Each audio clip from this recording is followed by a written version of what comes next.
We in here. Right. Yep. So thank you all for being here for this very necessary intro conversation. There's been a lot going on since the last meeting. And one of the things that's very near and dear to my heart that I definitely want to just ask you all about is what is going on in relationships right now, and specifically speak from your own place about what you see as that conversation about how you would capture what is happening in relationships right now. You had to take some tea for that one. And a slur. That was a good Somebody else go first. That was a good slur. Somebody else go first. What's happening in relationships right now? So anybody who wants to chime in, I'm game. Well, I'll jump in. Yep. I think one of the big themes that I've encountered with my personal and professional clients is this sense of obligation. And sometimes that tends to come from family upbringing, where either a mother or father held a child beholden to them for some aspect of their life. And they learn how to say yes to them when they really want to say no.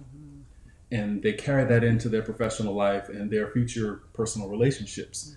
So it becomes this obligation backpack, so to speak, that wherever they go, they find themselves saying yes when they really want to say no. And so they have no boundaries. And people tend to cross over those boundaries all the time. And they also learn how to play nice. Yep. Because to displease mom or dad means to be out of favor, means to be unprovided for, means to feel like you're not a part of the family. Right. Well, that carries over into all the other areas too, right? Yeah. So that sense of obligation drives their boundaries, which means there are no boundaries, and they are harboring all kinds of anger and hurt and pain because they aren't getting what they want out of life, but everyone else seems to be very happy. And so they play the victim, they play the hero for themselves. They, the vessel.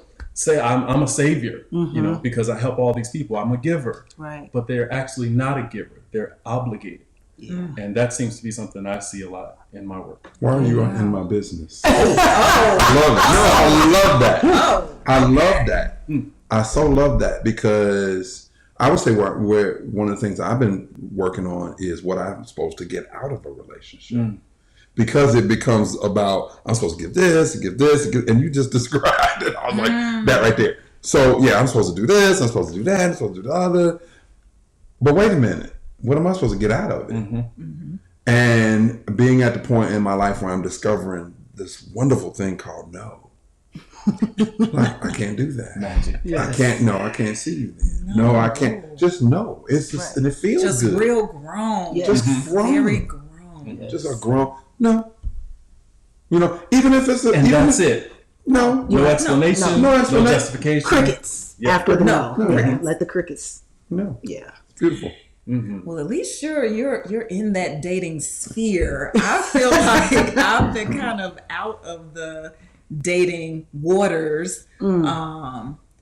Just haven't felt like I could trust myself in a relationship because I feel like I've made some really poor choices when it came to relationships. And so now it's like I told myself I want to practice more discernment, be more discerning, but I think I've been like, what's that fine line between discerning and you haven't like been in a relationship in years? Right. Like what is that? So now I'm really looking at myself like, okay, well, what's the fear there? Why do I feel like I still can't trust myself? Why can't I be discerning in the pursuit of a relationship?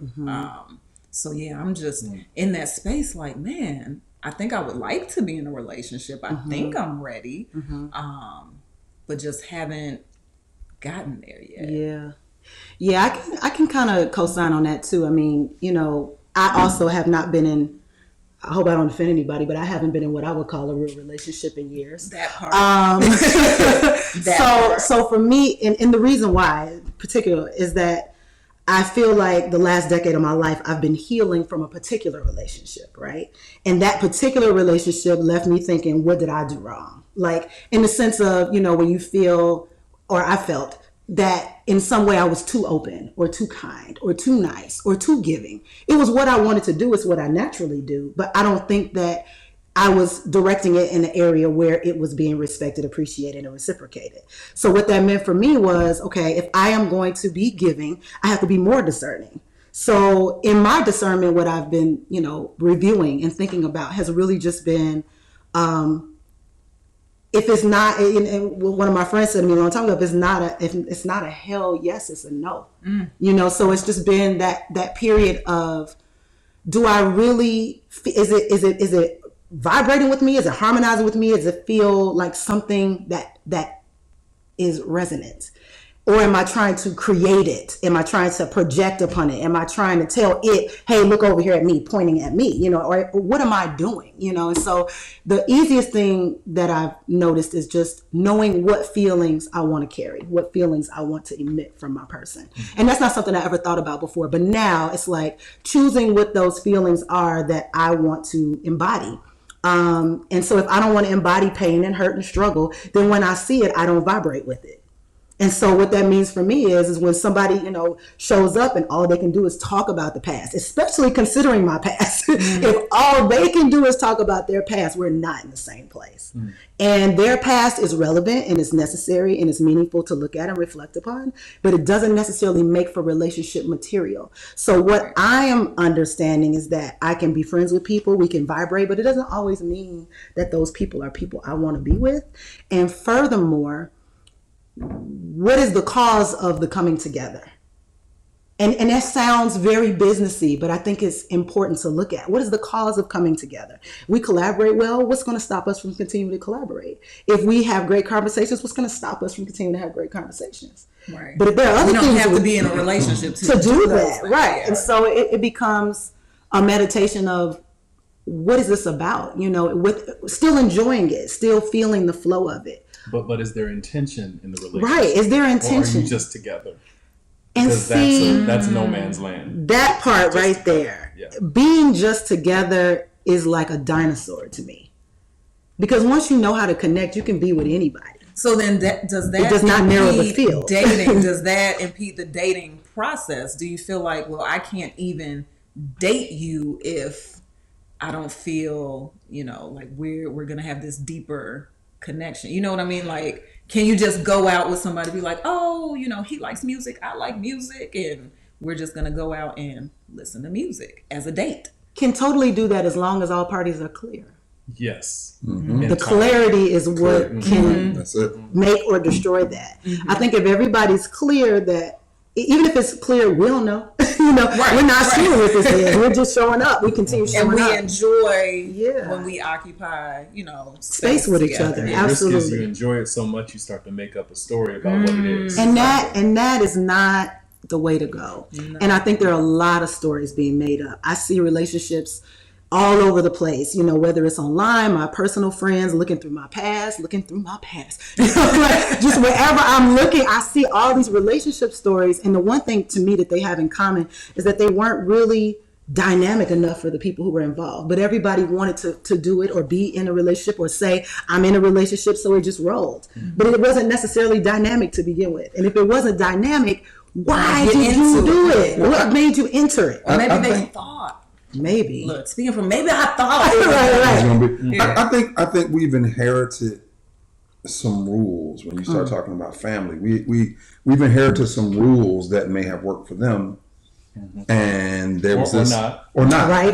And there was this idea that things don't change, and actually, we've seen tons of change, and so we can be a little hesitant to make up new rules. Because things shift and play and roles and whatever it is we want to, all these names we want to ascribe to all of that. Yeah. And if we don't say, okay, but wait a minute, I'm different, you're different, or this is a different day and time, or we get, that need for clarity. We can do it our way. We can do it our way and be okay as long as it's working for us as individuals or people in relationship, whatever it is. And that's the thing. Well, that's one of the reasons why we always talk about relationships. Absolutely. Because I've been on this like, okay, these old rules didn't work. Yeah. And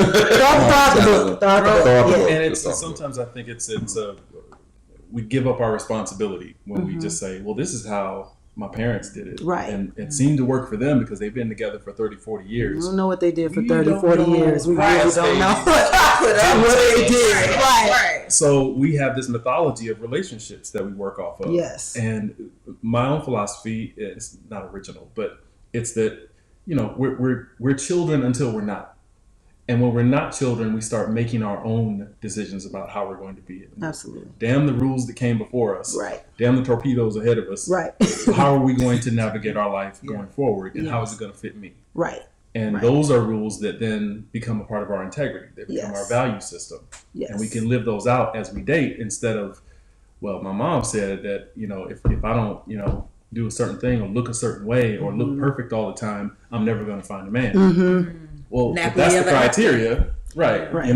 Exactly. Yeah. Is that really true is the question. Is that really true? That comes up. The thing I can appreciate about my own path is I've had the honor and pleasure of being around older people who were honest enough to talk about what didn't work. Mm-hmm. And oh my goodness, I treasured that. Yeah. And them actually coming to the point where they started challenging those rules that came from their previous generations. Mm-hmm. Yeah. And that just gave me fuel. Mm-hmm. Older women that have told me about how the older women in their family said, "Oh man, I could never gotten divorced." Mm-hmm. Oh man, you're so courageous. You actually did that, and blah. And you're like, "Oh, okay." So then I feel fortunate to be at a point where those things are actually just being challenged. Yes. Yeah. To be in that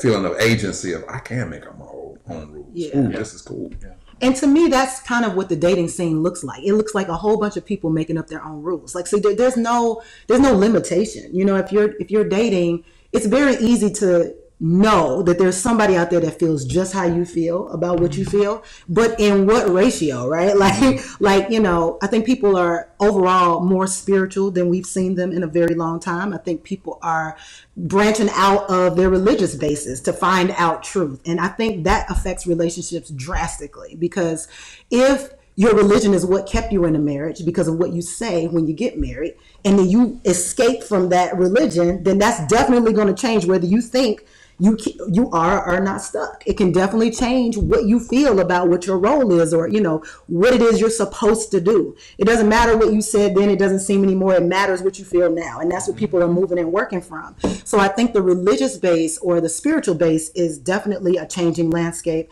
And then you have identity is a changing landscape, and I think changing identities definitely does challenge people in a different way. Because if I look at myself as for instance, I identify as a soul. Like, I just see myself as this thing that's bursting from me that has all these things it wants to say. It's not necessarily just a woman or a black woman or a tall woman or a woman who used to do this or a woman who can do that. It's all of these things, right? And so when I meet a man who says, "You're a woman, you're supposed to," right there, right there, I'm just going to listen for the opportunity when I say how I identify versus how you're going to project identification on me. And I think that happens so much, and it's so subtle. Like the whole thing of wanting children, the whole thing of, what couples are supposed to do, what the man is supposed to do, and then we can really get, very hairy on some of those roles.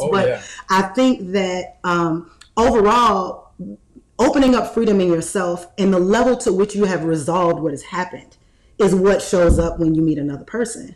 And I think in a lot of times, people are looking for somebody to help them resolve what has happened, as opposed to showing up clear of what has happened, looking to be in a relationship. Right. And that, to me, is one of the biggest things I see, is that people are bringing 5 Louis duffel bags into the relationship and saying, "Let's sort through this shit. Let's put it in the middle of the floor and open it up and sort through it." Instead of, "I'm clear, you're clear. What should we do with our lives?" Yeah. Mm-hmm. It's not a creative space for everybody because it's cluttered. Right. So that's what I see, and I mean that's what I've experienced too. So, well, it's also in light of that, if people are bringing baggage, I think the thing that I teach is completion prior to relationship. So if you come out of a bad relationship or just a relationship and it ended in some way, because not all relationships end badly or in a negative way. Sometimes it just end and you part ways. But how you deal with the emotions of that relationship and complete them is how you enter into the next relationship. So if you're entering into another relationship and you have not completed the emotional pathway of the previous one, you are now completing your previous relationship in your next one. Yep. And that's not their responsibility, and nor are they equipped to deal with that. Exactly. So it's ideal that we're both complete when we enter into something, but at best, we are both declaring, hey, I've got some completion left to do. Yes. I like that. Yes. Maybe my hiatus is actually a completion. I am Yes. working on. Thank you for that. Yeah, I mean, and I think sometimes that there are two different ideas about that completion too, Kevin. Like, I think I've heard people say, I need to be ready and fixed before I get into a relationship, right? It has to be done. It has to be wrapped in a neat bow, and then I present myself because I'm a gift. Right? It's like that ever happens, right? Yeah. And then you have the other side of it that is like, well, I want to be with somebody who can go through life with me and go through the trenches and, you know, work through stuff. And it's like, somewhere in the middle is kind of like actually enlisting. Right, like I'm not getting drafted. I'm not getting drafted. Right, and I'm also not looking for you to be a neat bow, because then if I need to unwrap that, or you need to unwrap that, what is going to be there? Like, what are we going to do? Like, you've made it so perfect that nothing can happen. It's fixed. Well, I think even if you're complete and you've got the neat bow, there's going to be more unraveling that happens when you get into that next relationship anyway. So even if somebody comes all pretty and packaged, I think the idea is like, well, you want somebody that you feel comfortable unwrapping with, and who can unwrap with you. Hey now. Or they may, right. In whatever sense of the unwrapping. Yeah. But yeah. Get naked. Get naked, baby. Figure Down. all of that. Yes. All of that. Which I think he's like, that was a trigger word. So with that unwrapping, because one thing that hasn't come, so we talked about, you know, identity changing and spirituality, social media right now, because everybody ain't who they supposed to be. Right. So I like that. So this whole idea of unwrapping, being naked, and, you know, people, you see the highlight reels online, and so just dating in this social media age, which we didn't have to deal with coming up. So it's like, you know, what are the levels of dating, just navigating with social media? Yeah. So, you know, the texting and, well, did they like my profile? Are they liking my like? Are they watching my pictures and not liking? And not, like, it's a whole thing. I think one of the problems with the age of social media, maybe it's something that comes along with it, is what I call this age of judgment. And so we want to put a label on someone, and then that's who they are, and they will never ever change. There is no redemption, there is no progress. Right. And the fact that things you put on the internet are gonna be on there until the internet is not there, I think feeds into that mentality. And so that frozenness. And so I think a lot of times, you know, people's past is their present, because people just, oh, well, you did that one, and that's what you are. Wow. They can scroll back and see who you were 2 years ago, 5 years ago. Yeah. And so then you get a reluctance to talk about your past. Right. You get a reluctance to even reveal that. Right.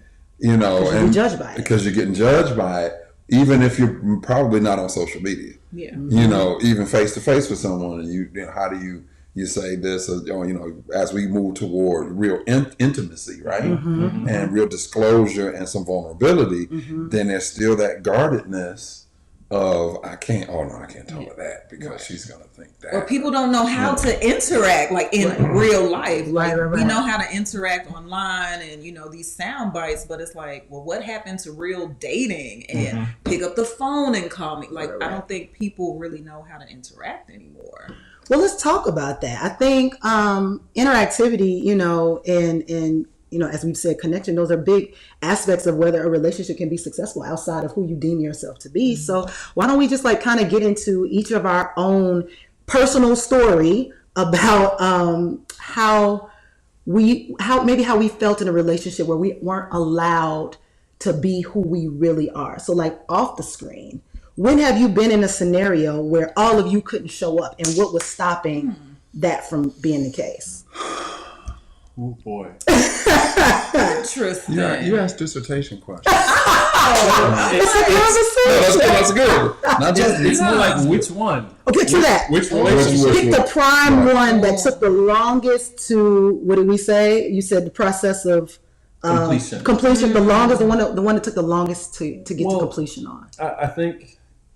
Oh boy. Go for it. So it's just a little thing over there. I honestly think it was my marriage. Okay. And that was 20 years. Yeah. So in 20 years, there were things that had not been shared between me and my ex ever that I knew about subsequent relationships within a few months. So there were a lot of things going on there. Religious upbringing, secrets in our families, the unknown that we were afraid to breach in our relationship because we didn't know how the other would handle it. And there are all kinds of different things that I think created that environment. I think even to this day, there are things that she won't share with me. And she doesn't have to at this point. But considering the tenure of our relationship, it says a whole lot that after that period of time, 25 years or so, that there are still things I have no idea about in that relationship. Whereas my current relationship, my intention from the very beginning was to be 100% vulnerable and authentic. So one of my first statements to her was, I'm an open book. Whatever you want to ask me, I will tell you. You will know the truth. I will share it with you, and there will be no holds barred. Love it. And that is how, actually, that's how I dated that entire season of that summer, because I felt like if a woman doesn't know who I am in the first half hour, what else am I going to teach her? And how are they going to know whether or not I'm even worth going out with again? So my philosophy was put it all out there, not salacious business or anything like that, but like who I am. How many? Although that it did come over sometimes. People still ask that? Yeah, they do. Beyond the age of 25? They do. Definitely. Don't act, because I don't It's still a criteria. Do we have a tally book somewhere? Because sometimes you but there's that judgment again. I do. There's that. Because T, hold on.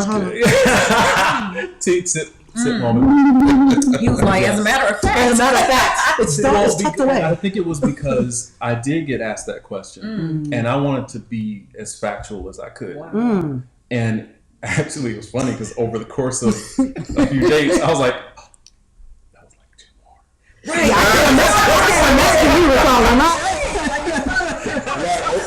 Change the number. Right. That's I think the number is scary. I think the number is always scary. Like if you just say, in the last couple of years, I've been in this many relationships, that feels good enough to me. We don't need to go back any further. Thank you. The number, but the at the same time, it also taps into our rules. How do we feel about that? What judgments do we place on, especially male-female relationships? If a woman says they've had 50 partners over the last 50 years, that's got one judgment. That's got one judgment. Whereas if a man says I had 150 last week, good going, man.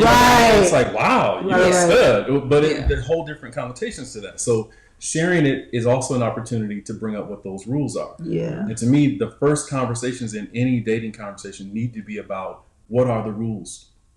How are you even thinking about dating? Right. And how do you define it? Because some people, I was joking because just a few weeks ago, Kimberly introduced herself to me, to a friend by saying, we've been dating for 2 years. And I was like, we have not been dating for 2 years. We dating, then it's over. Because we're not dating anymore. We're together. We live in each other's homes. We're not dating anymore. But that's how broad that word has become. Seriously. People will actually say, well, I've been dating him for 5 years. You have not been dating anyone for 5 years. That one person is your relationship now. That's true. And so if you think about it like that, that's the language that you're using, you're going to make some flawed decisions and have some flawed assumptions about your relationship. Absolutely. Absolutely. What about you, Sandria? That dissertation question. That dissertation question. So when you said that question, because immediately it didn't make me think of a relationship where I couldn't be myself, but I thought of a relationship where I saw a different side of myself and I didn't necessarily like that side. Just dating somebody who I would consider a narcissist. Oh yeah. Potentially a sociopath. Oh yeah. And as the relationship went on, as the relationship went on, I didn't feel safe with that person to share and disclose. I think he used to read my journals. That's a problem. But yet I still stayed in that relationship.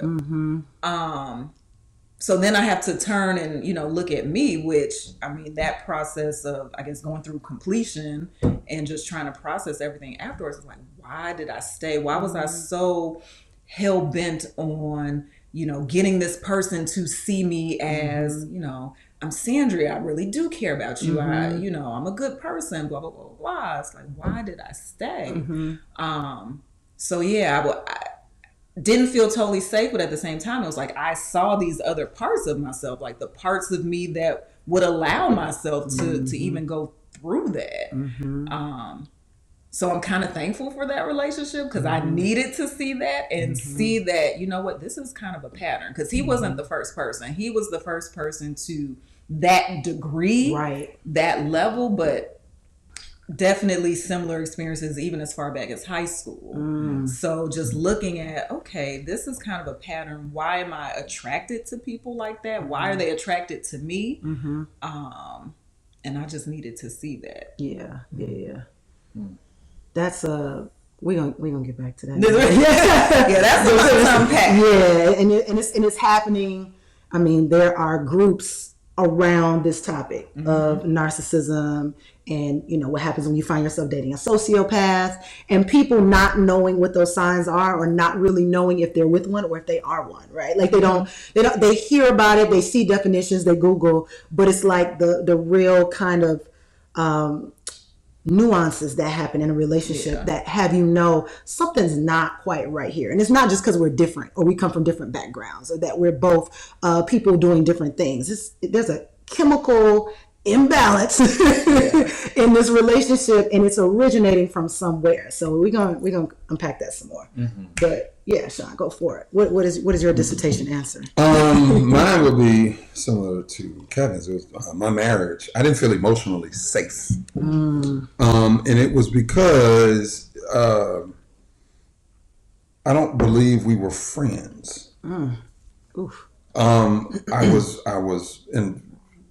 very much in love with my ex-wife, but the safety of friendship, and a lot of times I think sometimes we've grown up defining friendship as that person that you don't want, sexually. Yes. And in the friend zone. It's in the friend zone. Yeah. And I didn't grow up that way. For me, so for me, after I processed it a lot, it was like, the ideal relationship for me is my best friend, who I can be physically intimate with. Yes. So cheers, skip a sip. Okay. But I mean, really, it was that's the idea. Because that's the ideal. And then I talked to people who have been in what they thought were very successful relationships over years, and were really happy with their relationship, regardless of what else and that. And the thing they would always say, that's my best friend. Yeah. That's my best friend. Yeah. But they would say it with reverence. Yes. And great gratitude. And you're like, okay, there it is. Right. And so, because come on, we have a different level of vulnerability with our friends, Yes, with we do. even our best friends. Yes, we do. And we don't mind being, we can be challenged in different ways with our friends. Yeah. Than a lot And of not times. have that sense of that we might lose them. Exactly. If we share too much. If we share too much. Or too much ourselves. Exactly. Yeah. We show up different. And so then there was a definite lack of authenticity. I felt like, I'm going to get judged. And, I'm not trying to reverse legislate. Right. I think we both came to that conclusion. Yes. At some point over the years of processing things, which is really, great. But yeah, it took a long time to process and to unravel and then come back to what I thought was myself. Yeah. Because it changed. Because it's changed. But then you Right. take that processing into the next relationship. And then the next one, and the next one. And so I think a couple of patterns in, you're like, okay, wait a minute. It's the same stuff, different day, same different person. So let me stop. And pause do the action. completion. Right. Pause the action. I think for me, my dissertation really does feel like a dissertation, but I'm gonna be brief. It really Stacy brief. It really is. We all need to be happy about that. Okay. 5 hours later. You know what? I gotta work tomorrow. Wow, fronted on IGTV. That's what friends are for. No risk of losing a relationship. It's all good. But no, truthfully, I think for me it was, I guess the one that has caused there's a couple, like you said, like which one? But I think the one became a part of me and one went through me, right? So I'll talk about the one that went through me, because the one that became a part of me I consider to be positive, right? Like that I went through a lot with someone, but I was always able to be myself. And in being able to be myself, I constantly had somebody looking at me that would either not take my shit or challenge or confront what I was saying or feeling, and at the same time would welcome me with open arms as if there was never any confrontation. So that particular relationship became a part of me. But the one that I want to really narrow in on is the one that involves what I believe to be a narcissistic kind of interaction engagement. And that one actually ended up resulting in physical violence, which, I was a part of, as well as it, happened to me. So I think that that particular relationship, if I just deconstruct it, I look at it as the point where I realized that the way that I was being was imbalanced, right? Like the way that I was being was not as soft or vulnerable or feminine as I wanted to be. It was actually quite masculine, quite domineering, quite aggressive. And so it attracted that same energy where my aggression confronted this other person's internal aggression. And as his came out, mine went in. And so as his aggression began to balloon and develop, I started, like nudging myself, like, stick up for yourself. You gonna let him talk to you? Like, you don't let nobody talk. Like all of a sudden I was bullying myself, like, you're not going, and so it became this thing. It became a ball of aggression. I'll just say that. And I always say, I remember that once I felt harmed physically was the moment that it knocked into me, like, you really aren't aggressive like a man. That might be your armor that you wear to prevent from being hurt, but underneath that armor is a vulnerable teddy bear, as I've said often. And that vulnerable teddy bear wanted to come out, but it couldn't come out as long as I was pretending that wasn't me. So my false self was protecting my vulnerable self. And I would even say, to a degree, the way that I was behaving probably attracted a certain level of narcissism, because I was trying to protect, for my image, who I really was. I was trying to protect. It didn't mean I deserved it. It didn't mean anybody deserved it. It meant that it was a instant, direct attraction. And I know that now after the fact, after the processing, after all of the, therapy or, sessions or coaching or alone time, after all of the crying and hurt, after all of that, what is left is an understanding that that was there to challenge me to be myself. But at the time, it was just violence in a relationship where I didn't feel safe. I felt threatened regularly, and I felt like the world was closing in on me, because even though other people could see it, they didn't have the same view I had, so they couldn't see what was actually happening. So on the outside, it just looked like, well, it couldn't be that bad, and they were treating it with a Band-Aid. And I was literally saying, like, no, I'm really sinking, y'all. I'm not going to say it because my image, right? But I'm sinking. I'm like struggling over here. I'm holding it together, but I'm struggling. But I'm holding it together, right? And that really put me in a space where I had to say, Stace, I don't think this is going to continue to work, because at a certain point, either you're going to sink or you're going to come out as yourself. Yeah. And so the process helped me come out as myself.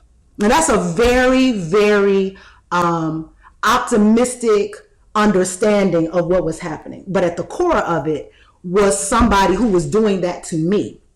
At the core of it was somebody who said, I don't want anybody to ever know the depth and despair of my pain. And so since I don't want them to know that, what I'll do is I'll front like I'm this other person. I think very highly of myself. As a matter of fact, I am the God of all gods, and nothing broken about me, and so built an entire life existence, circle of friends, career around this idea. And people are like falling into quicksand by the numbers and don't even know that they're in quicksand. They don't even feel themselves sinking. Yeah. And I'm sitting on the outside going, been there, done too much of that. Not sure I want to jump back in and try and pull somebody out for fear of me going back in, right?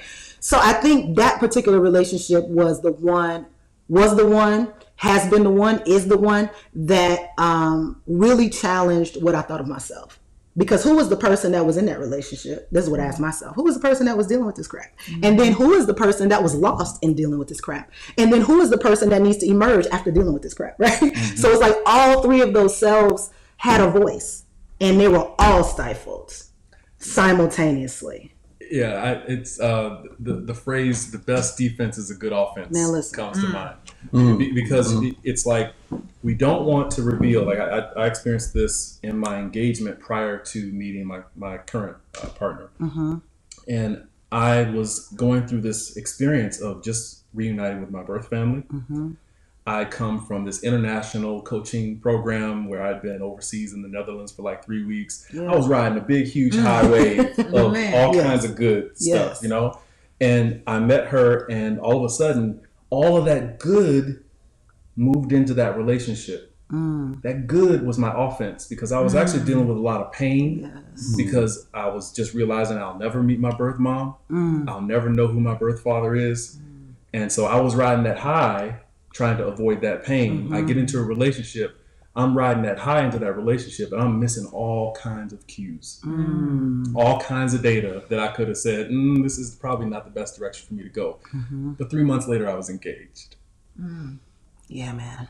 And in that wave of all that good stuff, I denied all that stuff. So that was my offense. Yeah. It was to keep me from dealing with the pain that was naturally happening, because that's what happens when those kind of events happen in our life. We suffer some kind of pain or loss or grieving. And love will help us resolve, feel better, and it's a wonderful salve for healing that, right? But it doesn't actually heal it. It just kind of greases it over a little bit, so you slide on through that. Slippery coast.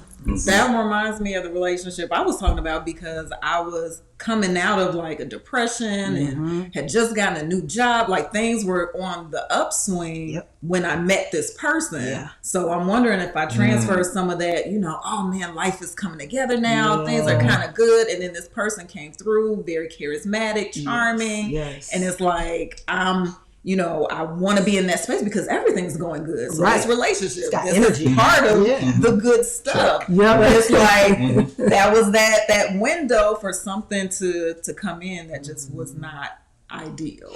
Yeah. And I think there is a thing that I do see happening that, because I think the idea of compatibility and, what's really compatible, I think that idea is so fuzzy for people right now. Like, I think it is one of the fuzziest ideas right now in terms of, who it is that you can be with. I think people overall that I see are not really sure when they have their finger on the button or not. That's what I'm really saying. It's like, well, a friend might say, that's not even your type. That's not even who you like to date. And you might say, well, but I date this type too, because now you're interested.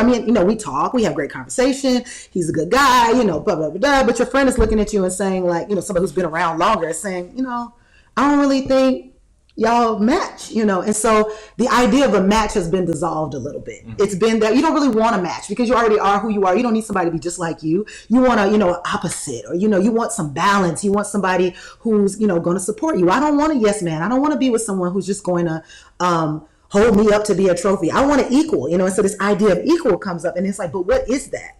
What is that for you? Because what you do, where you've been, what you've experienced, who you know, it's hard to know person to person what that is. And I might know what makes me feel like an equal, but that might not be what my partner feels like an equal. So when you see an ego coming, you might just say, this person, he just needs a lot of attention. He needs a lot of stimulation, child. You just got to keep massaging that ego because that's what he needs. But you don't ever really understand that right beneath the surface of that ego might be an unpacked, or not yet unpacked issue that really puts that person in a dangerous, vulnerable space that they're going to defend and protect. And so if you're on the upswing and you can fix everything, you are almost guaranteed to meet people with issues because they need fixing.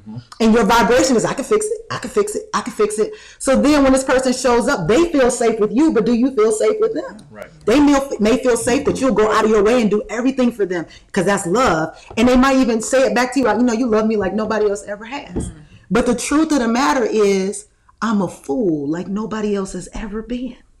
At least not that you talk about. Right. That's in your closet, but it's the idea that nobody wants to be that person. So you keep pushing to make it work. Or I have kept pushing to make it work, hoping that I hit the finish line before harm. I'm gonna just keep going. If I just get a little further. What's the finish line? Meaning the finish line is when it no longer needs fixing.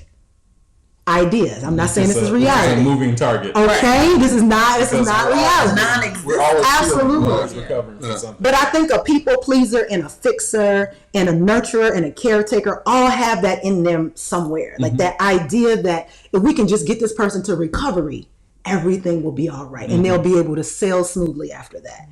When the idea is that some of those people are not willing to acknowledge or get to recovery because they don't think anything's wrong. And that's where the narcissism comes in. There's nothing wrong. Right. I am the God of all gods. Aren't you more like Right. And why don't you support me like the God that I am? Getting a little personal, but But the irony of that is, as helping people, as we're trying to help or rescue people in relationship, we are denying ourselves the completion that we need to be adequately in a relationship in the first place. To your point, how do I receive love? Like if I'm so obsessed with giving, the checkpoint for me is, am I actually replenishing what I'm putting out? Right. Am I empty or a full glass? Right. How can I consistently pour out into all these people's lives, my family, my children, my friends, my clients, and in my relationship, but nothing's pouring back. Right. If I'm only the giver, there's something that I'm avoiding. Exactly. And if I'm avoiding it, I need to ask that question. What am I running from? What am I burying underneath this giving? Right. And I think a lot of times, you said that sometimes when we are helping other people, we're denying ourselves. I think some people think they're helping themselves. I think sometimes that's a perception too, is that, I'm healing my inner child as I accept compassionately another person who is going through healing, right? But the idea sometimes is that you're not even acutely aware where you begin and where you end. So you actually are doing overextending in this private agenda of trying to heal yourself, but you're overextending. And I know for me, I definitely did that. I definitely felt I did not get the emotional nurturance that I so wanted at any point in my life because I was just that other. I was that outlier. And so even though I know I've always been good at what I do and I've always been, really smart and discerning, it was still the idea that, and that's not enough. So what good is that? And so then when you meet somebody who verifies that can be a dangerous place too, because you don't know if they're verifying it out of benefit or they're verifying it because they really are being authentic. Well, they're actually nourishing your false self. Absolutely. The water is coming. But yes. There's another cup above yours.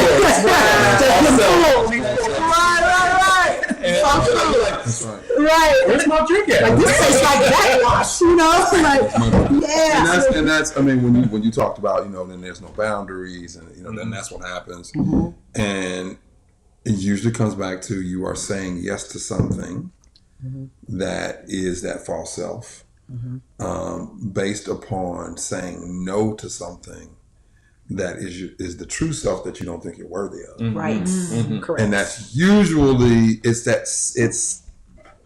it is usually a lie, and it is a simple one, and it's a viral one, and it's inception, and it's you gotta keep going down. You gotta keep peeling that onion. You gotta keep peeling that onion, and when you confront it, then it's the Wicked Witch of the West. You put water on it, and it's gone. It's not as we've made it more powerful than it is because the reality feedback loop has given us evidence that it's real. Right. You know, That keeps Keep attracting validating and it keeps Right. validating itself Yeah. and validating itself. Yeah. And so when you pour that clear water on it, you know, and you just keep pouring. keep pouring, keep pouring. You know, give me some more. Give me some more. You gotta get that water out. Work that muddy water out. Work that muddy water out. You gotta keep pouring the clear water in. Yeah. And then it starts to, and then you can begin to be in relationship. Yes. You know, the beginning of it. And I tell you, when we consider what a journey we've just described, it's no wonder there's so many people that are single, that are in and out of relationships, because who are the people willing to go that distance with you in that way? You know what I mean? Like, who are the people who say, I can maintain who I am, change, evolve, love you and your changes, evolving and maintenance of who you are, and still have a good time and get some fruit from it? Like, damn, like that's such a huge unpacking that we just talked about, that inevitably every person is on that. If you're looking for an authentic partnership, it has to come from this kind of reflection, this kind of looking at your life, not necessarily over analyzing, but having a microscope on, you know, what you smell like, what you look like when you show up, because people may tell you or they may not. I mean, for years I've gotten from men that, you know, you're kind of intimidating. I like it, but you're kind of intimidating. You know, wink. And so I'm talking to you. So, you know, it's just the idea that, you know, there's an attraction for that, but there's not necessarily a safe space in that kind of relationship. Because if you feel intimidated by me, that means you're armed, or at a certain point you're willing to retaliate. Like, it's not a good word when someone says you're intimidating. Yeah. Even if it's because you're smart, or because you're tall, or because you're, you know, you have energy or whatever, it's still not a safe place. So then what is a relationship safe place? What does that look like?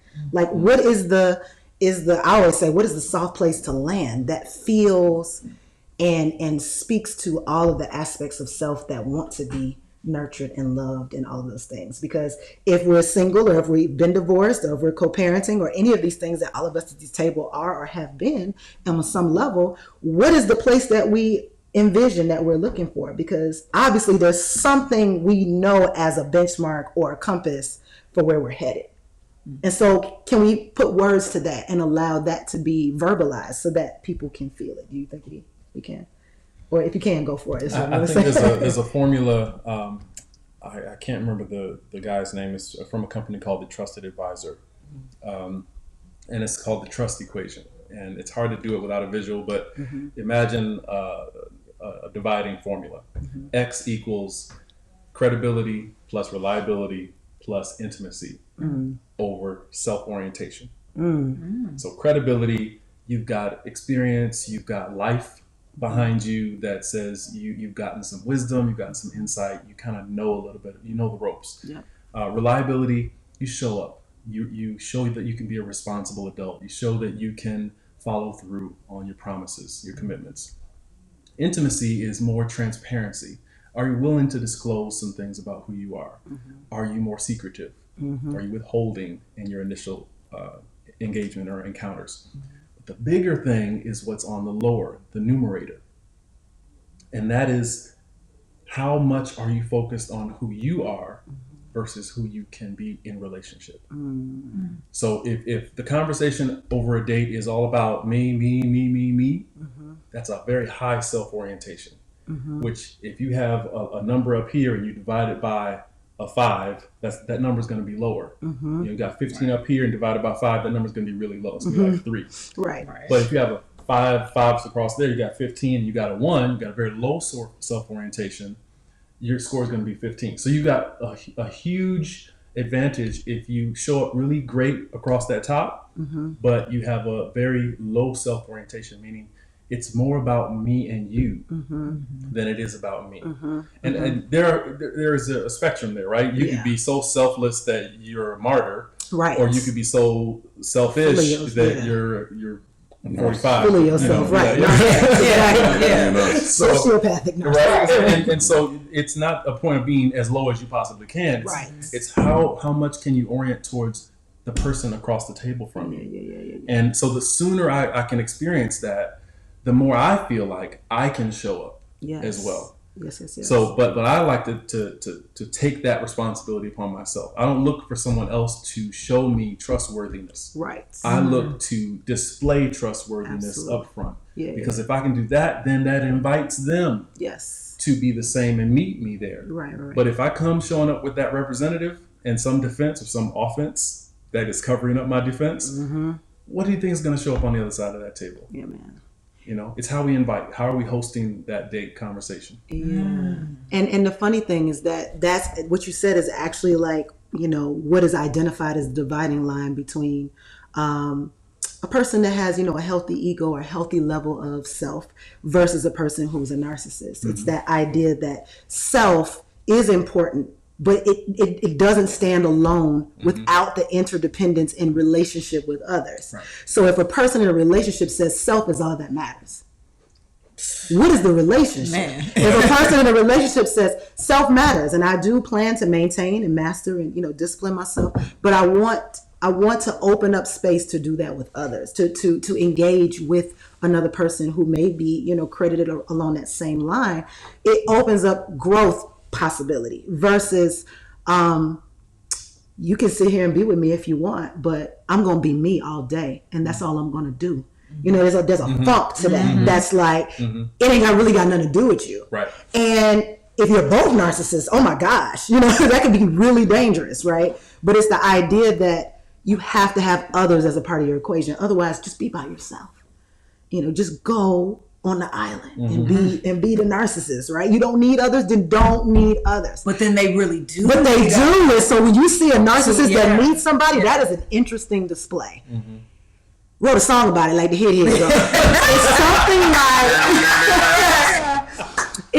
something like a war for help, right? It's like, I'm not going to ask for help. I don't need you. I don't even want your help. I can live without your help. But you're going to be here at 5, right? To come do this for me? Because after all, you say you're a woman of your word, be a woman of your word. You see the flip on that? It's like, I'm going to flip and project and make sure that you understand that this is really about your flaws and your lack of access to integrity. I'm just sitting here showing you a mirror. But I need you here at 5 because you said you would be here, not because I need you. Right. You don't have to come. Right. I'm gonna call your phone if you don't. You know, like that kind of flip. So it turns into that thing of like, I don't need anybody else, but I will use you. That's like the flagship of a narcissist is I don't need you, but I will use you. I will utilize you. I will allow your gifts to work for me in a way that makes me even bigger of an image that I say I'm here about and that I say that I am. With virtually no commitment. With no commitment. None. Yeah.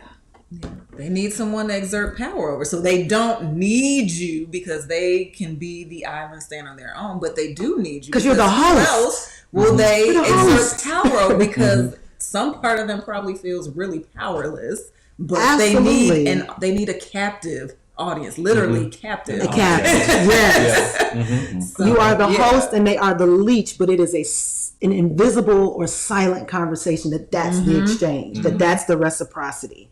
It really looks like, we're just doing this thing and, it works, but it's really that relationship that's happening, that somebody has to host. And their actions will show these kind of host clues and cues. They will, you'll see them living off somebody and not contributing or not doing something that, pours back in, or you'll see them, somehow engaged with a group of people trying to find the thing in the room that they want, that they're going to pull in. And in general terms, I think we call that an opportunist. But I think in exaggerated terms, it's shown up a narcissist.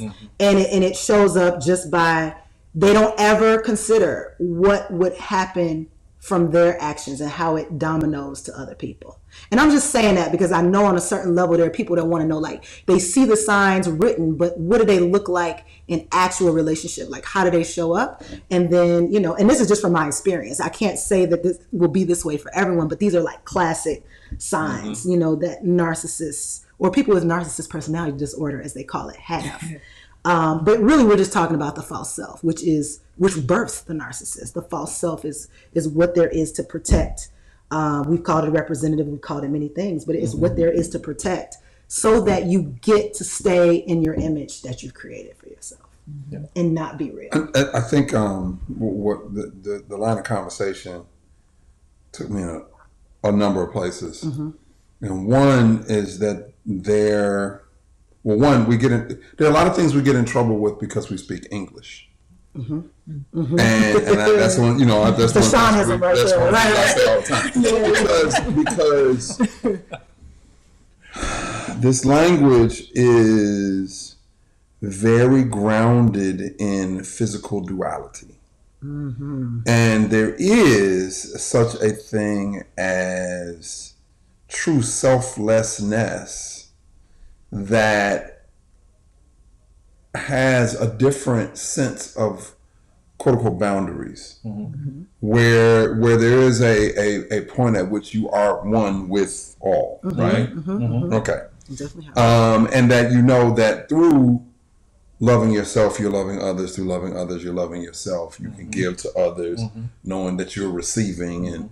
And I don't think I think that's one of the things that we struggle with, I think, in our day and time, because we're dealing with things that we're dealing with things on levels that we weren't, quote unquote, prepared by previous generations. I mean, they were looking for physical security, and certain other types of things, and it doesn't mean those things are not good, right? And what the thing that you just said kind of reminds me, not to over sermonize, but this idea of being quote unquote in the Garden of Eden. When God said, "Who told y'all was naked?" Right. Who told you were naked? Who told you naked is a bad thing? Right. Who set some of these ideas? Who taught you to be ashamed? Who taught you to be ashamed of yourself? You gotta watch it, man. You know what I mean? So I since learned, at least one pastor I served under now. And what I love is she says, cup. The nakedness is metaphysical nakedness. It's not physical. It's not physical yet. Okay? So good. So it's like, this idea of being vulnerable, this idea of being authentic, this idea of being, that we have constructed all these relationship games around, right? Yes. Is something that our answers, the answers that we're coming up with, that's why this work is so important, because we're working with it, we're wrestling with it, we're pouring water over it, and dealing with it, and just your description of that controlling narcissist energy vampire, is really, there's we have micro in relationships, and then we have macro, and it's just interesting that now. It's coming out. It's being exposed, and it's being. It has names. It's a condition, and we can actually then, like you say, put a name on it and see this is. So then, how do you deal with it?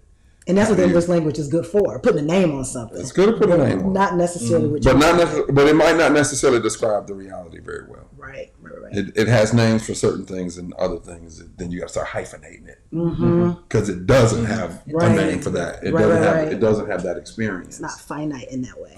Right. Well, what I hear you describing, maybe in a different way, I'm translating it as health. So when you say that there's a way that we can be and be well watered, but not be disconnected, and not be selfish, and not be utterly martyred in that giving. It's a level of interdependence that we're, I think, just coming to terms with as a culture, that we need each other. That it's not just people; it's people and plants and animals and ground and wind and water and everything. And so in the body, a cell isn't in competition with another cell. A cell is looking to take in nutrients Yes. and supply whatever it's supposed to supply to the body. You know, if it's a blood cell, it flows and helps keep things flowing. The blood cell isn't trying to impede other blood cells from getting the nourishment that they need. Right. And so in our work in relationships, how do we induce flow? How do we make it so that nutrients flow in and they flow out? They flow through. We get the benefit, and we also get to benefit others. So it's not a competition. It's not a scarce resource that we're trying to vie for. Right. Love is not scarce. It's all out there and available to us. But we have been trained and conditioned to put up boundaries and limitations that keep us from flowing with each other. Yes. And so that's a community, that's a family, that's a relationship, that's a couple, that's ourselves. Like we can keep ourselves from getting the nourishment that we need. So to me, the greater work, as you seem to be describing, is how do we get all that stuff out? How do we unclog our arteries so that we can have the kind of flow of life and love into our lives and through us into other people that doesn't take away from us, but adds to everything else around us that we're connected to. Absolutely. You know, one of the things I do, I just question everything. I question, and what I mean by everything is really, I question what I think and feel all the time. Like, okay, wait a minute, where'd that come from? Why do you think that? Well, why do you think that? Why do you feel that? Why do you believe that? Is it working for you? Right. Yes. That's the big one. Is it working for you? Right. Do you feel, and another word that has gotten a bad rap is happy. Oh yeah. You know, people say, "Oh, well, you're not here to be happy." I'm like, "Why not?" Why wouldn't that? Why can't? But I'm talking about that self-actualization. Yes. You know, and then yes, you there may be events. We're not going to even call them challenges. Right. We're just going to call them events.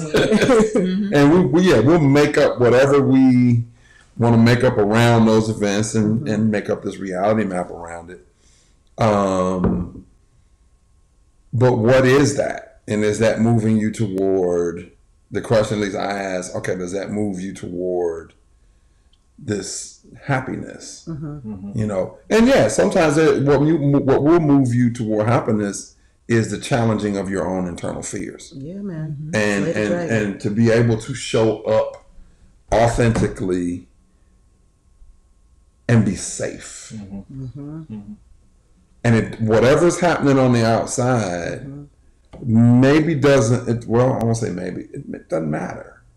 Right. You know, now that's, you know, that's like far, that's like, it seems like a tall order. Yeah. But I think that's the path we as a species are on. We are. Yeah. You know, because some of these old definitions just don't apply. Dinosaurs. You know, they really don't apply anymore. Some of these old roles that, you know, people think are cosmic, and it's like, no, that's situation ethics. And it's somewhat tribal. Like it goes back to some we're trying to protect our tribe. Yeah. You know, or it's the old story about the little girl comes to her mother, and you know, mother's making roast. Says, well, why do you cut the ends off the roast before you put it in the pan? Well, that's what grandma did. She go ask her grandma, well, grandma, why did you cut the end? Well, that's the way Nana did it. Right. And she, you know, keeps going up, and then the you know, the oldest person said, oh, because the roast wouldn't fit in the pan that I had. It has not even the pan is bigger. You still cut the ends off. Right. You think there's something to it. We've upgraded to externally large pans, and you still doing the skin roast in there, right? Yeah, and you know. But anyway, I don't know. That's just where I like to live, and question, and it lets me know that sometimes I don't know is an okay answer, because in that moment I'm like, ooh, wait a minute, let me process that. That's what I'm saying. Yeah. Ooh, well, let me investigate that. Let me take some time and see what that is, and it's okay to say, you know, I can't give you a clear answer right now. Okay. But I'll let you know when I will. I can't give you a clear answer, but I'm okay. Let me think about that for a minute. Right. You know. Yeah. Okay. Hour 10.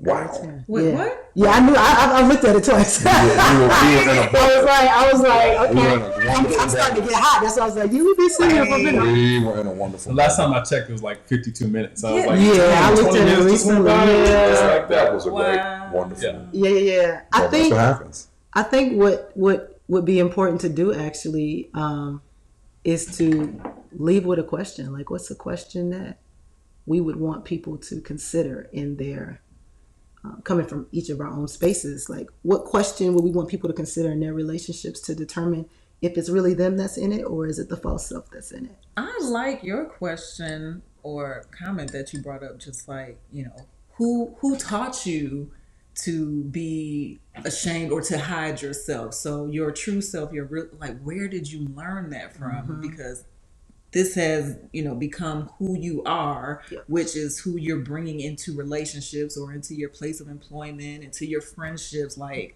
so who taught you, these ways to not be vulnerable or to hide yourself or to do whatever things that haven't been serving your relationships?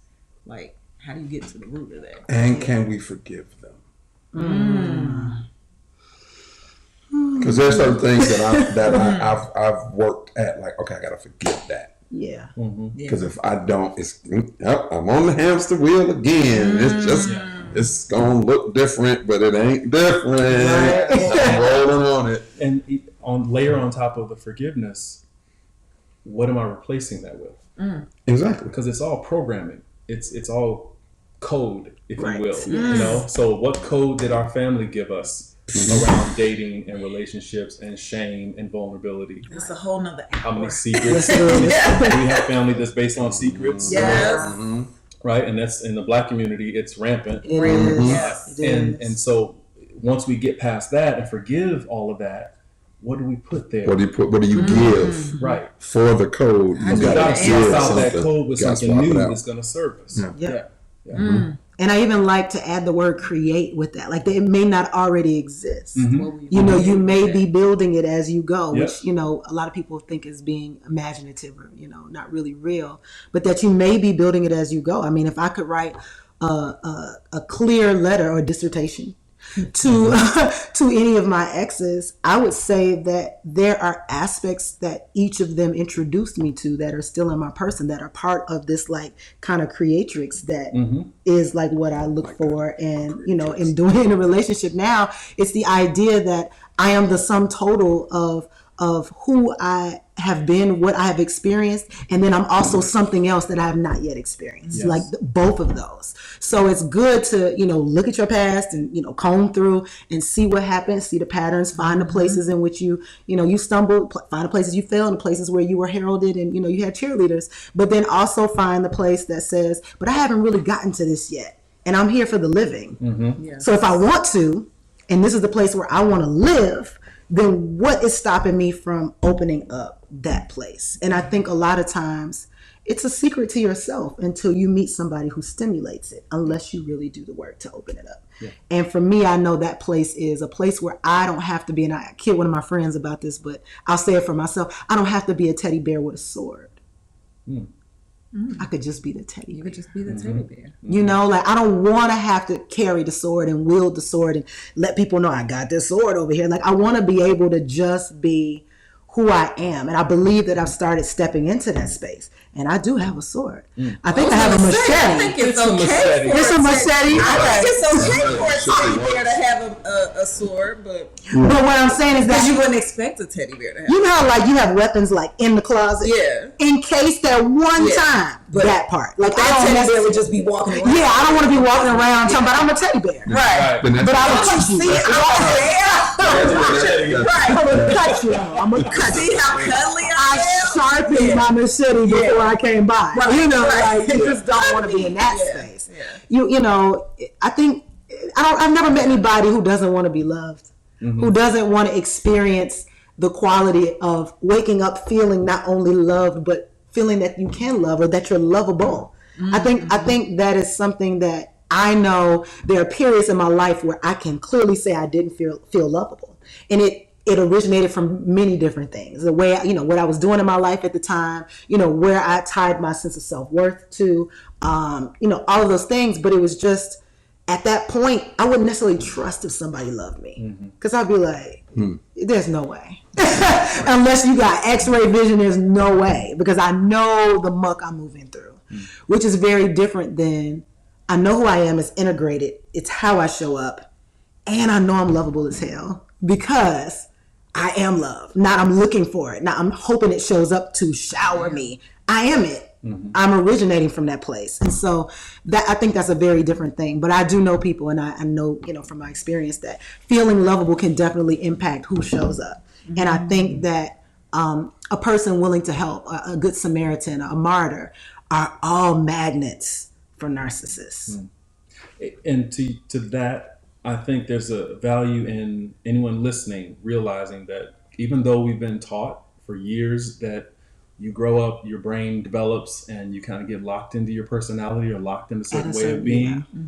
The science of neuroplasticity says that's not true. Yes, I love neuroplasticity. That we can recode ourselves. Absolutely. We can undo some programming. We can't erase it. Right. But we can groove over it. Yes. You know, Just talking about you can this write today. right over it with Yes. something new. Let those that replaces synapses those fire habits. differently. You Yes. do it enough, you become a different person. So I think the pathway is understanding that that's possible. Yes. Because I know a bunch of folks that just don't feel like they are loved Right. or deserve to be Right. loved. Because of what's happened most of the time. Right. Not because of anything that they necessarily did. Exactly. Just because I was born into this life in these set of circumstances, I don't think anybody can love me because I can't. And it's possible. So that's where we're going. That's where we're going. That's where we're going. That's where we That's where we at. That's where we at. That's where we at. Well, thank you all. This has been awesome. I mean, I feel like we have so much more to say, so I guess we'll say it another time. Wink. I know, to be continued. I want to thank you all for, man, I don't even feel like I need to say I want to thank you all. Y'all are eternally thanked by me because you all have poured into my developing, in ways that allow me to continue to be myself. That's really what I'm focused on. It's like, surround yourself with the people that allow you to be yourself, or that phrase that I see all the time. Surround yourself with people who feel like sunshine. It's a lot of sunshine at this table. A lot of single sunshine. Except, not all of us. Not all of us. Kevin is spoken for, but there's some other. Kevin has his own sunshine. Okay. Why she say that? He has his own sunshine. But there's a lot of sunshine. And I think it's important to be around people who feel like that and who continue to be consistent in that element. Even while they're going through storms, they can somehow muster sunshine. People so I think who you that's feel important. safe with. We talk Absolutely. about the safety, vulnerability. So I feel safe. Cheers. Cheers. Cheers. Time for that refill. It's a good place to cut. It was awesome.